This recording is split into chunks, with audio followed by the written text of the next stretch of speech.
राधे राधे। जय श्री कृष्णा। बाके बिहारी लाल की जय। दोस्तों, आज फिर सुनाते हैं बाल गोपाल से जुड़ी एक अद्भुत लीला कथा।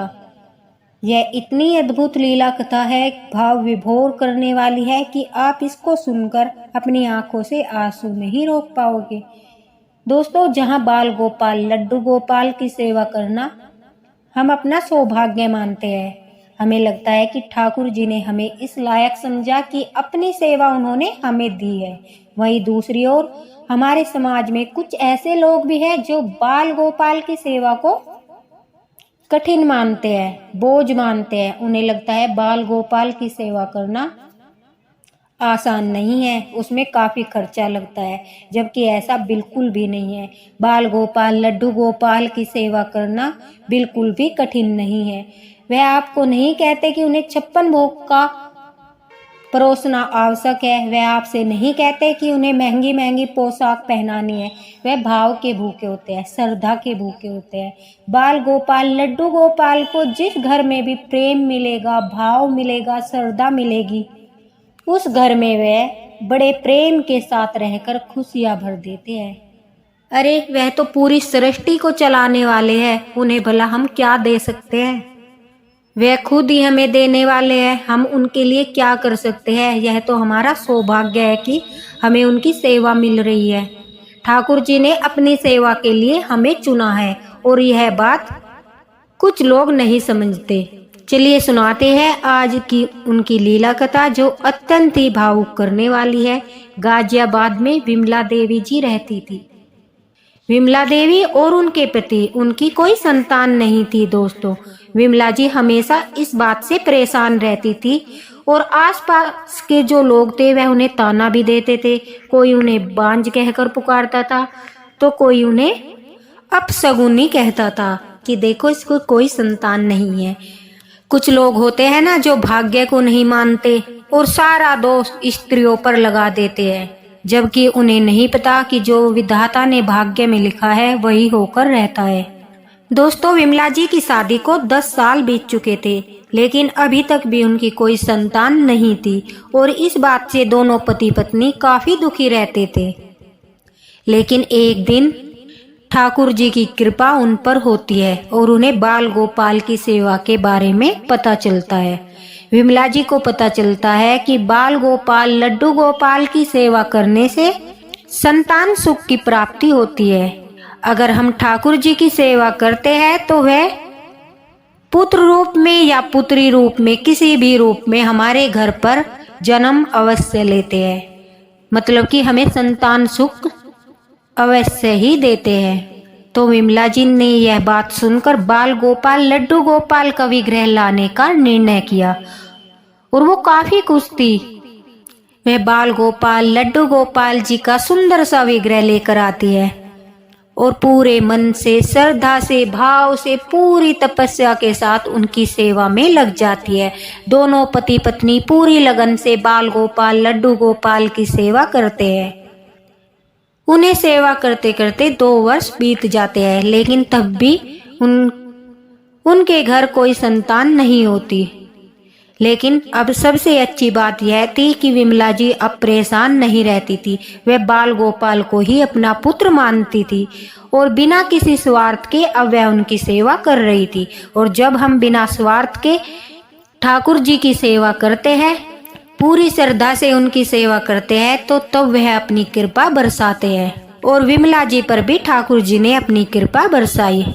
उन्हें एक पुत्र की प्राप्ति हुई। घर में इतनी खुशी आने का कारण वह सिर्फ और सिर्फ लड्डू गोपाल को मानते थे।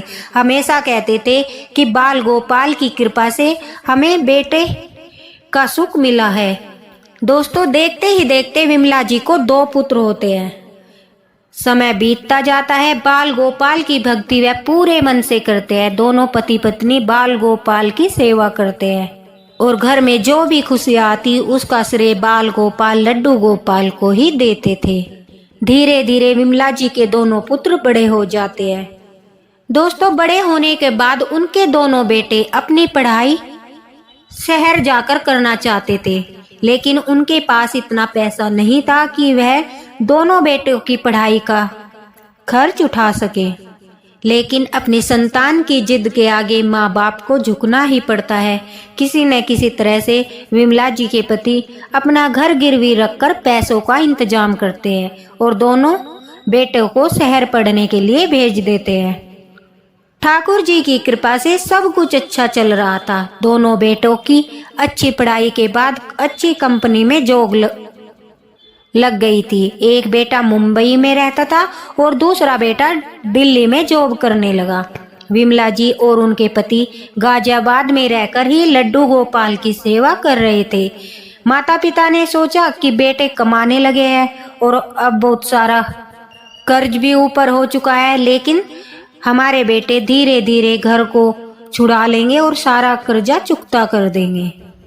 लेकिन दोस्तों, समय बदलते देर नहीं लगती। अचानक विमला जी के पति बीमार पड़ गए। जब विमला जी ने बड़े बेटे को फोन लगाया तो उसने बिजी होने का बहाना बना दिया, और जब उन्होंने छोटे बेटे को फोन किया तो उसने भी कहा, माँ मुझे छुट्टी नहीं मिल सकती, मैं नहीं आ सकता। अब बेचारी विमला जी पति की तबीयत इतनी ज्यादा खराब थी कि वह अकेले क्या ही कर पाती।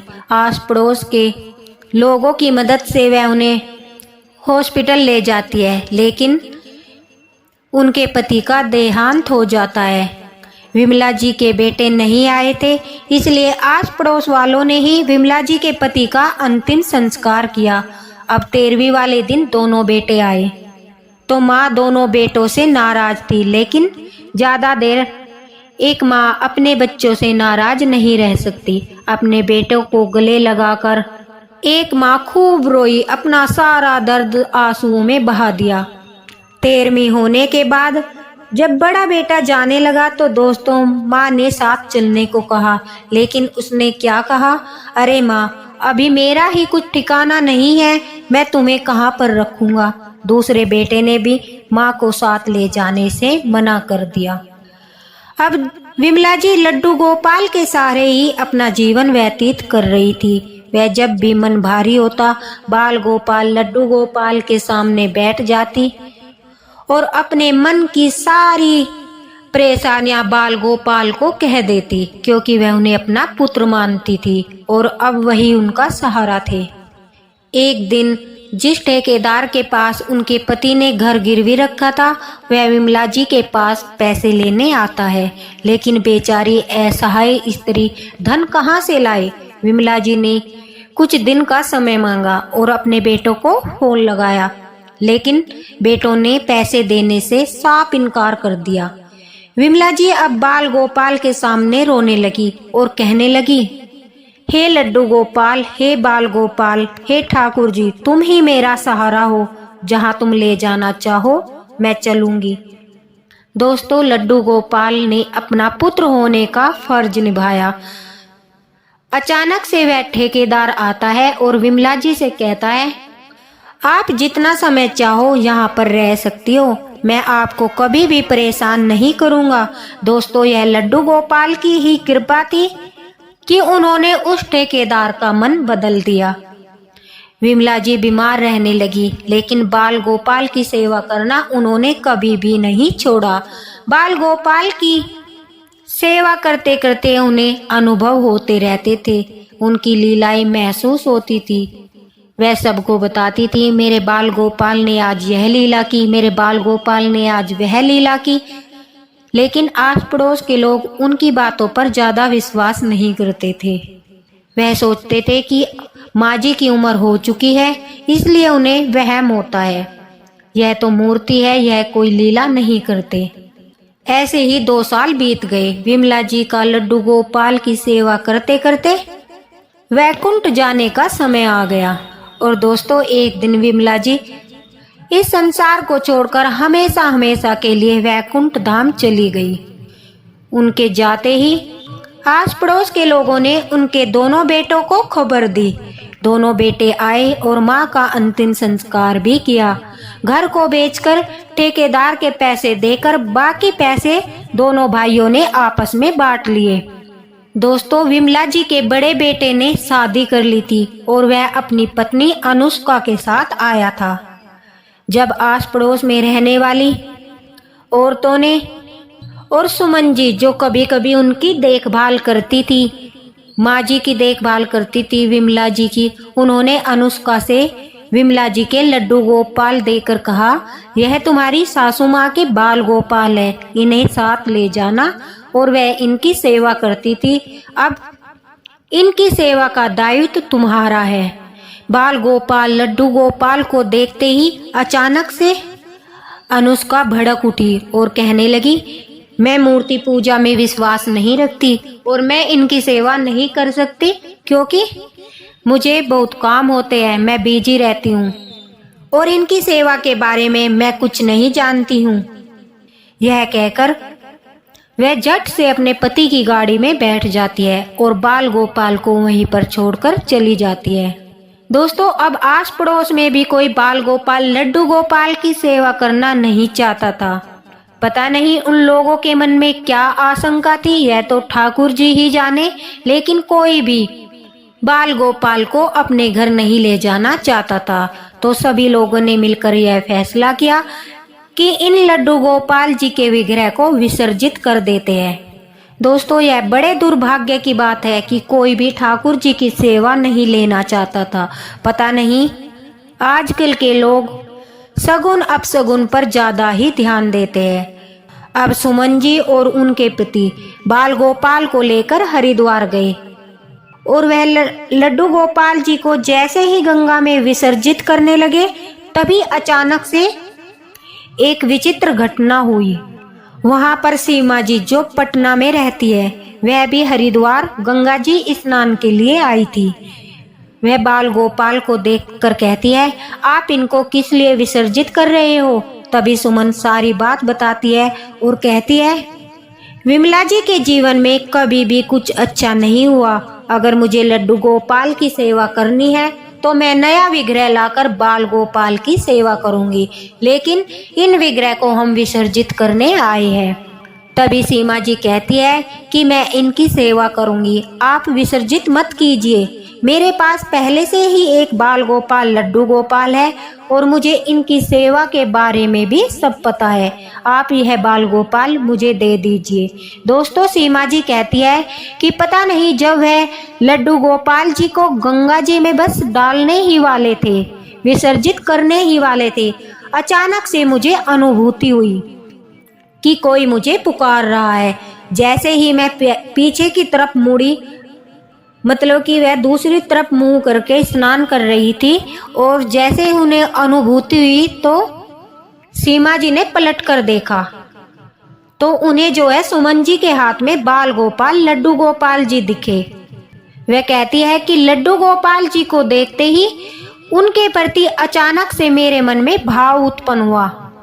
भाव ही तो सब कुछ होता है। सच्ची श्रद्धा भक्ति सब भाव के ऊपर जुड़ी है। दोस्तों, उन्हें क्या भाव उत्पन्न हुआ? वह कहती है, जैसे कि बाल गोपाल मेरे पास आना चाहते हैं, मुझे पुकार रहे हैं। उन्हें अनुभूति होती है जैसे कि वह बाल गोपाल लड्डू गोपाल सीमा जी को कह रहे हो कि मैया, ओ मैया, मैं तुम्हारे साथ चलना चाहता हूँ, मेरा विसर्जन मत करो, मैं आपसे सेवा लेना चाहता हूँ। सुमन जी ने लड्डू गोपाल सीमा को दे दिए। सीमा जी बाल गोपाल को लेकर बड़ी प्रसन्न हुई और उन्हें लेकर वह घर आ गई। घर आकर उन्होंने लड्डू गोपाल को स्नान कराकर अपने छोटे वाले लड्डू गोपाल के साथ विराजित कर दिया। दोस्तों, उनके घर आते ही सीमा जी के जीवन में चमत्कार होने लगे। सीमा जी कहती है कि मेरे पति को अच्छी जॉब मिल गई, जबकि वह काफी दिन से ट्राई कर रहे थे, लेकिन सीमा जी के पति को जॉब नहीं मिल रही थी। जैसे ही बाल गोपाल के कदम उनके घर में पड़े, सीमा जी के पति को बहुत अच्छी जॉब मिल गई। कुछ ही दिन में उनके ऊपर काफी कर्जा हो चुका था। सीमा जी कहती है, हम कर्ज मुक्त हो गए, हमारी आर्थिक स्थिति मजबूत हो गई, और सबसे कमाल की बात है, हम किराए के घर में रहते थे। बाल गोपाल की कृपा से हमने कुछ दिन में ही अपना नया घर खरीद लिया। मतलब कि किराए का घर छोड़कर बाल गोपाल ने उनका खुद का घर दिला दिया। लड्डू गोपाल ने तो हमारा जीवन ही बदल दिया। वह 20 वर्षों से पूजित लड्डू गोपाल थे। मतलब विमला जी थी जो वो 20 साल से बाल गोपाल की सेवा कर रही थी। और कहते हैं जैसे जैसे हमारी सेवा बढ़ती जाती है, मतलब हमारी सेवा करने की अवधि बढ़ती जाती है, जैसे कि हम बाल गोपाल लेकर आए और 2 साल से उनकी सेवा कर रहे हैं, तो हमारे ठाकुर जी 2 साल के हो गए, हमारी सेवा बढ़ गई, तो विग्रह की शक्ति भी बढ़ती चली जाती है। और वह बाल गोपाल 20 सालों से पूजित गोपाल थे, मतलब विमला जी जो थी 20 सालों से उनकी सेवा कर रही थी। उनके अंदर साक्षात्कार ठाकुर जी विराजमान थे। उन्होंने आते ही सीमा के जीवन की सारी परेशानियां, सारी विपत्तियां दूर कर दी और उनका घर खुशियों से भर दिया। सीमा जी कहती है कि मुझे नहीं पता उन लोगों का क्या हुआ होगा जिन्होंने सेवा लेने से मना कर दिया। ठाकुर जी करे सब ठीक हो, लेकिन वह बड़े ही दुर्भाग्यशाली लोग थे जिन्होंने अपने भाग्य को स्वयं अपने हाथों से विसर्जित कर दिया। सीमा जी बड़ी ही खुश थी। वह कहती है कि शायद ठाकुर जी ने मुझे सेवा के लिए चुना है, वरना मैं कहाँ और मुझे वह कहाँ और किस प्रकार मिले, यह एक अद्भुत लीला है। ठाकुर जी को हम नहीं बल्कि ठाकुर जी स्वयं हमें सेवा के लिए चुनते हैं। इसीलिए तो इन बाल गोपाल लड्डू गोपाल जी ने, जिनका नाम मैंने केशव रखा है, और यह मेरा सौभाग्य ही है कि मुझे उनकी सेवा मिली। आज मेरे परिवार में खुशियाँ ही खुशियाँ है। मैं और मेरे पति केशव से बहुत प्यार करते हैं और उनकी पूरी जी जान और पूरी श्रद्धा से उनकी सेवा करते हैं। हमें किसी भी चीज़ की कोई कमी नहीं है। मेरे बाल गोपाल लड्डू गोपाल, मेरे केशव ने हमारा तो जीवन ही बदल दिया। इतने सालों से पूजित विग्रह की महिमा अपरंपार है और हम यह बाके बिहारी जी का, ठाकुर जी का ही अपने ऊपर बहुत बड़ा आशीर्वाद मानते हैं कि उन्होंने हमें अपनी सेवा दी। भला इतने बड़े संसार में इतनी अद्भुत लीला के साथ वह हम तक कैसे पहुँचते। अगर वह मुझे अनुभव न कराते, अगर वे मुझे अनुभूति न कराते तो मैं पलटकर नहीं देखती और सुमन जी ने उन्हें विसर्जित कर दिया होता, लेकिन वह मुझसे सेवा लेना चाहते थे, इसी कारण से उन्होंने मुझे अनुभूति कराई। दोस्तों, सीमा जी की बात 100% सही है। ठाकुर जी जिसे अपनी सेवा के लिए चुनते हैं वह उसे स्वयं ही खोज लेते हैं और उसका हम तक पहुंचने का रास्ता भी बना देते हैं। बाल गोपाल की यह अद्भुत लीला कथा सुनकर एक तरफ तो मुझे सीमा जी के लिए खुशी हो रही है कि उन्हें बाल गोपाल की सेवा मिली, दूसरी तरफ उन लोगों के लिए दुख भी हो रहा है जिन्होंने बाल गोपाल लड्डू गोपाल की सेवा को ठुकरा दिया। अगर यह लीला कथा किसी प्रकार उन लोगों तक पहुंचेगी, ठाकुर जी की इच्छा हुई, तो उन लोगों को एहसास अवश्य होगा कि उन्होंने स्वयं अपने भाग्य को विसर्जित कर दिया। इसमें भी कुछ ठाकुर जी की ही मर्जी है, उनकी ही कोई लीला है। दोस्तों, जिस तरह सीमा जी को सारी खुशियाँ बाल गोपाल जी ने दी, लड्डू गोपाल ने दी, इसी तरह आपके घर पर, आपके परिवार पर उनकी कृपा दृष्टि बनी रहे। इसी के साथ बोलिए राधे राधे, बाके बिहारी लाल की जय। और दोस्तों, अगर आपको कोई अपनी लीला कथा, कोई अनुभव शेयर करना है तो आप कमेंट बॉक्स में मुझे कमेंट कर सकते हैं। मैं आप तक पहुंचने की पूरी कोशिश करूंगी और आपकी लीला कथा शेयर करूंगी। इसी के साथ राधे राधे। अगर वीडियो पसंद आया हो तो लाइक करना और शेयर करना। दोस्तों, बाकी